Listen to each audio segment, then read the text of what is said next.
అర్థంలో అనేటువంటి buffer జోన్లోను vine అనేది కానీ ఈ యొక్క బేస్ లైన్ స్టడీస్ అనేది కండక్ట్ చేయడానికి ఈ యొక్క టర్మ్స్ ఆఫ్ రెఫరెన్స్ అనేది 13/7/2025 మంజూరు చేయడం జరిగింది.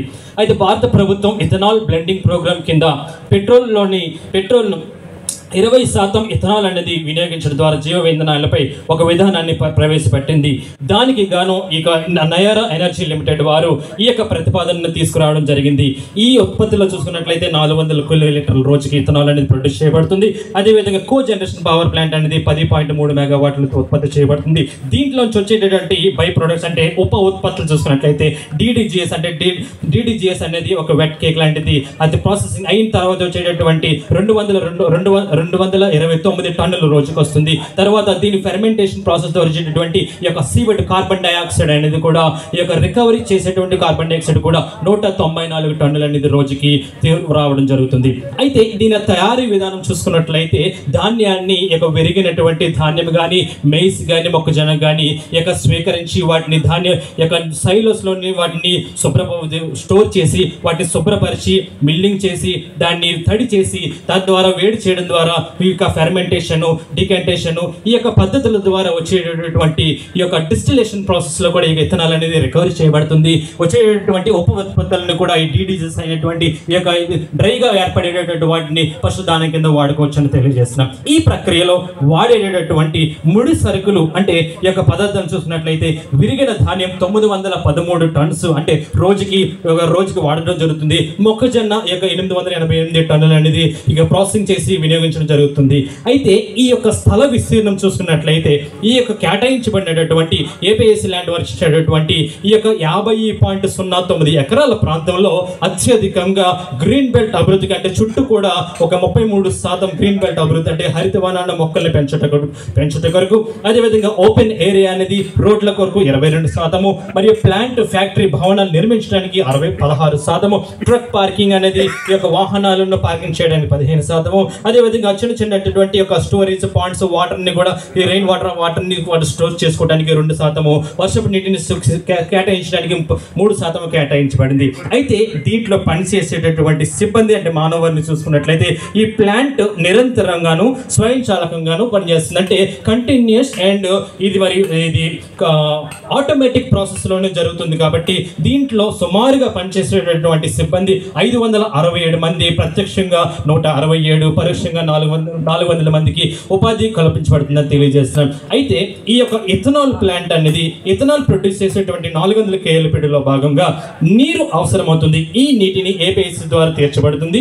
ఈ నీరు అవసరం దేనికంటే ప్రాసెసింగ్ లోను, కూలింగ్ టవర్స్ కి, తర్వాత వివిధమైనటువంటి పరిశ్రమలో వాడేటటువంటి నీరు కానీ హరితవనం డెవలప్ చేయడం కానీ జరుగుతుందని తెలియజేస్తున్నాం. దీనికి కావాల్సినటువంటి నీరు 5625 KLD వాటర్. దీంట్లో మంచి నీరు 1600 KLD అయితే పునర్వినియోగమైనటువంటి నీరు 4025 KLD. అంటే దీనిని రీసైకిల్డ్ వాటర్ అని అంటాం. మొదటిసారి మాత్రమే రీసైకిల్ టోటల్ గా తీసుకోవడం జరుగుతుంది. తర్వాత సెకండ్ డే నుంచి 16 రీసైకిల్డ్ వాటర్ తీసుకోవడం జరుగుతుందని తెలియజేస్తున్నాం. అయితే దీనికి విద్యుత్ అవసరం చూసుకున్నట్లయితే ప్రారంభం దశలో ఏపీఈపీ నుంచి ఈ యొక్క పవర్ అనేది తీసుకోవడం జరుగుతుంది.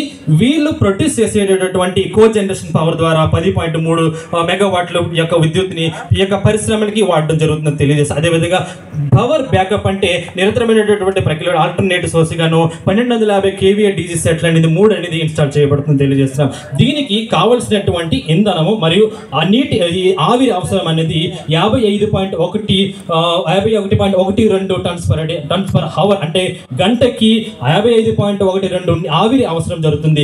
దీన్ని 80 TPH బాయిలర్ ద్వారా అందించడం జరుగుతుంది. దీనికి గాను ఈ యొక్క బయోమాస్ మాత్రమే వాడడం జరుగుతుంది. అదేవిధంగా కొంత మాత్రలో ఇంపోర్టెడ్ కోల్ కానీ ఎక్స్పోర్టెడ్ కోల్ కానీ వాడడం జరుగుతుంది తెలియజేస్తున్నాం. తర్వాత దీనికి సంబంధించి ఈ యొక్క ఏదైతే 80 TPH బాయిలర్ ఏదైతే ఉందో దాని నుంచి వచ్చేటటువంటి వాయు కాలుష్య నియంత్రణ పరికరంగా ఎలక్ట్రోస్టాటిక్ ప్రెసిపిటేటర్ ని అందించాలని ప్రతిపాదించడం జరిగింది. జరిగింది. దీని ద్వారా వచ్చేటటువంటి క్లీన్ ఎయిర్ కూడా ఎటువంటి ఫ్యూమిగేటింగ్ గ్యాసెస్ అనేది కూడా బయటికి రాకుండా తగినటువంటి చర్యలు తీసుకోవడం జరుగుతుంది.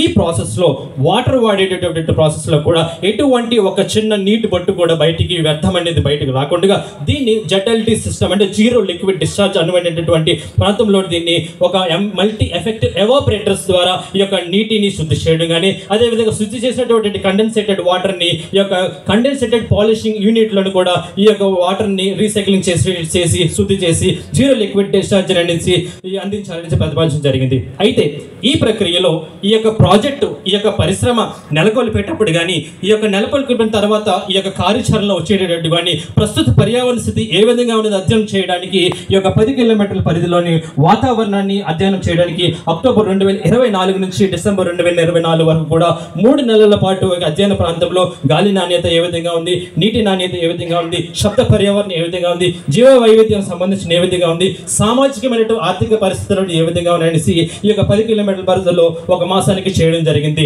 ఈ అధ్యయన కాలంలో మనం పీల్చేటటువంటి గాలిలో ఉన్నటువంటి పరమాణువుల్ని PM10 అదే మీద మైక్రాన్స్ 10 మైక్రాన్స్, PM2.5 2.5 మైక్రాన్స్ అనేవి ఉంటాయి. అదేవిధంగా వెహికల్స్ ద్వారాను, డీజీ సైకిల్ ద్వారాను, అదే బాయిలర్స్ ద్వారాను వచ్చేటటువంటి వాటిని సల్ఫర్ డయాక్సైడ్, నైట్రోజన్ ఆక్సైడ్ అంటే SO2 NO2, అదేవిధంగా కార్బన్ మోనాక్సైడ్ వాటి పరిమితులు కూడా సాంద్రతను అధ్యయనం చేయడం జరిగింది. దీంట్లో PM10 అనేది 30.7 మైక్రోగ్రామ్స్ క్యూబిక్ మీటర్ నుంచి అంటే మినిమం నుంచి మాక్సిమం గాను 51.6 మైక్రోగ్రామ్స్ క్యూబిక్ మీటర్ గాను, సమీపం ఉన్నటువంటి రెసిడెన్షియల్ నివాస ప్రాంతంలో 20.1 నుంచి 56.2 మైక్రోగ్రామ్స్ క్యూబిక్ మీటర్ గాని ఈ యొక్క PM10 అనేది అధ్యయనం చేయడింది. ఈ యొక్క అధ్యయనాల ప్రకారం పర్యవేక్షణ నుంచి కనపడడం కానీ SO2 కానీ NO2 కానీ PM10 కానీ 2.5 కానీ CPCB వారు సెంట్రల్ పొల్యూషన్ కంట్రోల్ బోర్డు వారు ఇచ్చినటువంటి ఈ యొక్క national ambient air quality standards పరిమితికి లోబడి ఉన్నాయని తెలియజేస్తున్నాం. అదే శబ్ద పర్యావరణం చూసుకున్నట్లయితే ఈ యొక్క పరిసర ప్రాంతాల్లో కానీ ఈ యొక్క ఇండస్ట్రియల్ పరిసర ప్రాంతాల్లో కానీ పగటిపూట స్థాయిలు శబ్ద స్థాయిలు 47.5 నుంచి 67.